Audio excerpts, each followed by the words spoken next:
ભાઈ નુરાભાઈ નંદાસણિયા છે। હું બેમાળ ગામનો વતની છું। સરપંચ તરીકે હાલ હોદ્દા ઉપર છું। છેલ્લા 3 વર્ષથી અમારા એરિયામાં 17 થી 18 ડામર પ્લાન્ટો આવેલા છે। શેઠિયા ઘરે હુરેલા હોય છે। સવારમાં અમારા ગામ ઉપર એટલું ધુમ્મસ હોય છે કે એમાં કોઈ એવું કેમિકલ આવે છે, એલડીઓ કહે છે, ડામર સળગતો હોય છે। એનાથી અમારા નાના નાના બાળકોના ફેફસા ખલાસ થઈ ગયા છે। અમારા ગામમાં ઢોર મરતા હોય છે।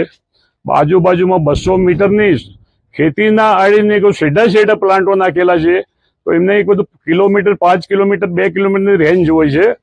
પંચાયતની કાયદાની જોગવાઈ છે ભાઈ ગામ મંદિરથી 2 કિલોમીટરના એરિયામાં એક વસ્તુ ધંધો કરવો।